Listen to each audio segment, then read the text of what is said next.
Olá pessoal, bem-vindos a mais um vídeo. Neste vídeo trago-vos um tema muito importante que é, a nível de sintomas digestivos de enfartamento, refluxo, sensação de mal-estar digestivo, o que é que poderá estar por trás? Qual é a verdadeira causa que está por trás de grande parte dos sintomas digestivos? E não é ao acaso que eu desenhei aqui o estômago. Isto tem um porquê. Porque nós temos que pensar que o aparelho digestivo é como se fosse uma linha de fábrica, em que a digestão ocorre de órgão para órgão. O problema que surge muitas vezes é que, numa sequência digestiva, basta que o primeiro órgão não esteja a funcionar corretamente, vai influenciar a ativação e a funcionalidade do órgão seguinte. E não é ao acaso que, quando nós temos um problema digestivo, como enfartamento, refluxo, náusea, sensação de estar cheio, gases, até mesmo obstipação, nós temos que ir à origem do aparelho digestivo, ou seja, neste caso o que é? A mastigação mecânica, ou seja, a questões mais, por exemplo, de se a pessoa come depressa ou não, se tem falta de dentes ou não, se o pH da saliva está apto ou não. Isto porquê? Porque os primeiros estímulos digestivos surgem a partir da mastigação. E quando nós temos um problema de boca, isto vai influenciar tudo o que está para a frente.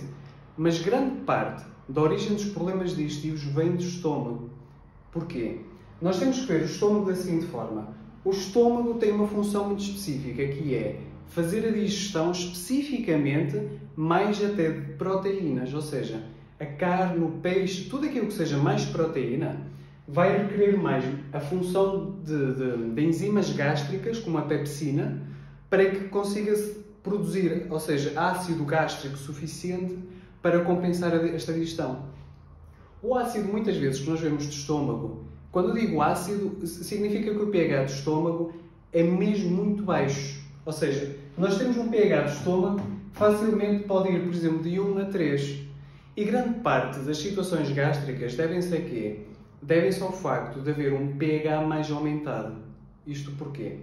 Nós vemos que, por exemplo, situações como, por exemplo, o refluxo ou aquela sensação de enfartamento, que ocorre principalmente quando comemos, significa que a válvula que liga o estômago ao esófago, ela está aberta. E muitas das vezes está aberta porquê? Porque o estômago não reconhece que está a fazer a digestão. Porque o pH do estômago está a ser alto, ou seja, está pouco ácido. Se nós, por exemplo, baixarmos o pH do estômago, vamos supor, por exemplo, eu digo-vos isto por experiência no consultório, muitas vezes testo pessoas no consultório com pHs de 5, pHs de 6. Isso quer dizer o quê? Isso quer dizer que o estômago nem sequer reconhece, apesar de ter alimento, que está a fazer, no fundo, a digestão. E nós precisamos de baixar este pH, aumentar a acidez do estômago, para quê? Para que o estômago reconheça que está a fazer a digestão e esta válvula então fecha. Muitas vezes o refluxo que acontece no estômago não é por excesso de ácido, é porque a válvula do esófago está aberta. E, no fundo, porquê? Porque o pouco ácido, o mínimo de ácido que existe, está a entrar na zona do esófago e a mucosa do esófago não está preparada para aguentar a acidez, mesmo que seja pouca, como por exemplo o estômago. Agora, que tipo de situações é que podem surgir por uma baixa de ácido? Vamos supor, a digestão de proteínas vai ser complicada. Ou seja, tudo o que é a ativação de órgãos digestivos, ou seja, a ativação, por exemplo, do duodeno, a ativação, por exemplo, do fígado vai estar muito mais baixa. A ativação, por exemplo, da parte pancreática também vai estar mais baixa. A absorção de minerais, como por exemplo o zinco, o ferro, são minerais que dependem muito de quê? Do ácido do estômago. É só com a acidez do estômago que nós vamos absorver estes minerais. E, por exemplo, se tivermos uma situação de déficit de zinco ou uma pessoa anémica com falta de ferro, não chega só a aportar ferro ao corpo. Grande parte das vezes há uma fonte de ferro da parte alimentar. Ou seja, se não for uma pessoa, por exemplo, vegan ou vegetariana, há ferro suficiente da alimentação. Se a pessoa come, por exemplo, pontualmente carne vermelha. O problema muitas das vezes que surge é que, apesar de consumirmos esse ferro, não o estamos a absorver corretamente. Porquê? Porque temos uma situação de baixa de ácido no estômago. Mas, por exemplo, podemos ter uma tendência anémica por uma baixa de vitamina B12 e grande parte dos casos a pessoa toma vitamina B12 e não sente diferença nenhuma. Porquê que isso acontece muitas vezes? Porque não está a ser produzido fator intrínseco no estômago, ou seja, uma componente que se liga à vitamina B12 para ser absorvida, aqui é a vitamina B12 no intestino. Só que para produzir esse fator intrínseco é necessário o quê? Que o estômago esteja ácido o suficiente. Quando nós, por exemplo, tratamos uma situação de refluxo com um protetor gástrico, o que é que nós estamos a fazer? Estamos a tomar um protetor gástrico em jejum que inibe a produção de ácido durante todo o dia, incluindo a refeição. Isso faz com que as próprias digestões já se tornem muito lentas. Portanto, a verdadeira causa, que está em grande parte das situações em que há ou seja, que há situações de enfartamento ou de refluxo e que as pessoas partem diretamente para o protetor gástrico, grande parte das vezes é uma baixa de ácido do estômago por este mecanismo que expliquei. Que tipo de causas é que podem estar associadas a uma baixa de ácido gástrico? Há uma percentagem bastante grande de pessoas com esta situação e nota-se muito quando a pessoa está a envelhecer. Isto porquê? A idade seca as mucosas e a produção de ácido hidroclorídrico, que é o ácido gástrico, cada vez é menor. Mas, por exemplo, se a pessoa tiver uma situação como, por exemplo, uma baixa de sódio na alimentação, pode criar esta situação. Porquê? Porque o ácido clorídrico do estômago depende de quê? De cloretos. E uma parte dos cloretos para formar ácido vem do sal.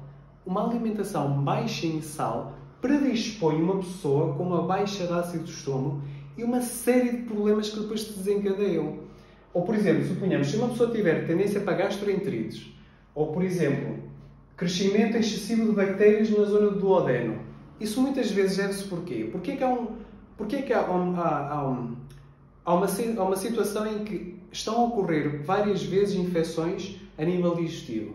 Porque não há ácido suficiente no estômago para controlar a carga de infecções, fungos, bactérias, parasitas, até mesmo vírus, porque não há ácido suficiente. Porque nenhuma bactéria consegue tolerar propriamente este ambiente ácido.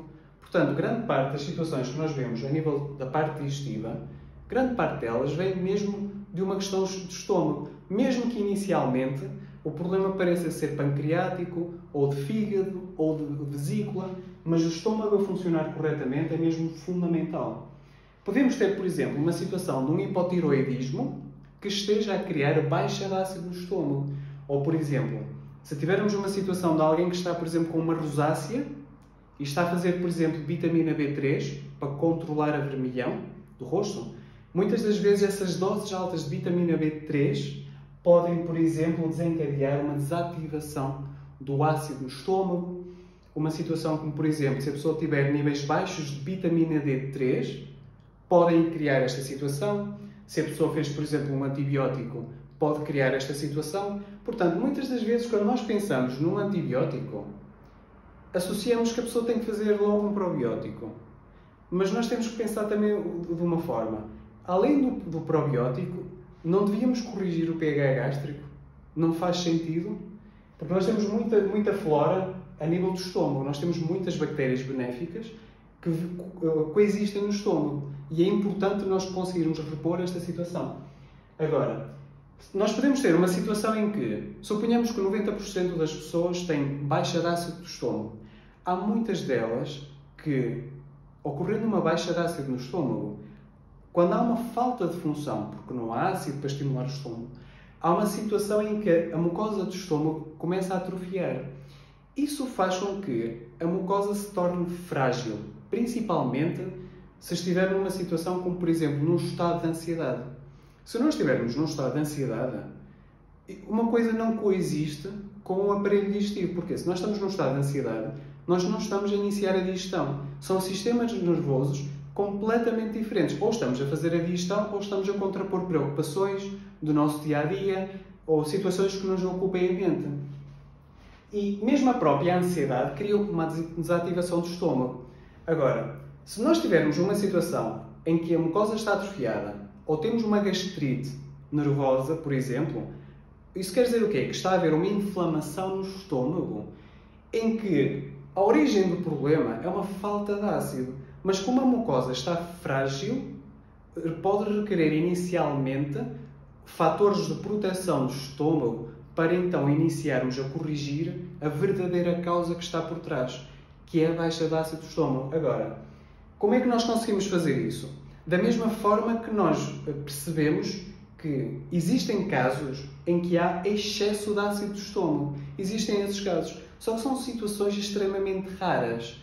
Quando nós corrigimos o pH do estômago e a pessoa se sente desconforto no estômago, ardência ou dor, se não se enquadrar nestas 3 situações que eu vou explicar, é porque a pessoa está com uma baixa de ácido do estômago, mas precisa de tempo para recuperar a mucosa do estômago. Suponhamos, que situações é que estão mais englobadas num excesso de ácido? Se tivermos, por exemplo, um síndrome de Zollinger-Ellison, que é um tumor benigno no estômago, o que é que acontece? As células parietais do estômago estão a produzir demasiado ácido clorídrico. É uma das situações, embora seja muito rara. Ou, por exemplo, podemos ter uma situação em que a pessoa tem uma autoimunidade familiar das células parietais. Isso muitas vezes faz-se nos estudos de endoscopia, em que essa autoimunidade faz com que as células parietais sejam excessivamente estimuladas, até que um dia haja uma perda de sensibilidade e haja uma baixa de ácido clorídrico mais tarde, porque as células parietais foram destruídas, ou uma situação no Helicobacter pylori. Portanto, Helicobacter pylori é um bom exemplo, em que não há ácido suficiente no estômago para controlar o crescimento daquela bactéria, mas o facto de Helicobacter pylori perfurar a mucosa do intestino e criar estragos faz com que ela se torne frágil. Isso significa que nós não conseguimos nem sempre acidificar imediatamente o estômago.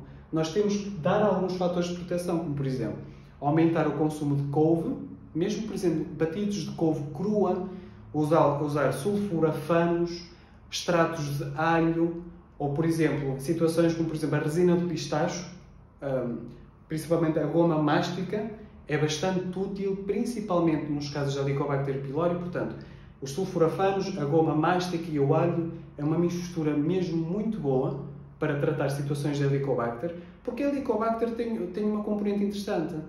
Existem níveis normais no nosso estômago, todos temos Helicobacter pylori, só que temos como a questão da Cândida, com um crescimento controlado.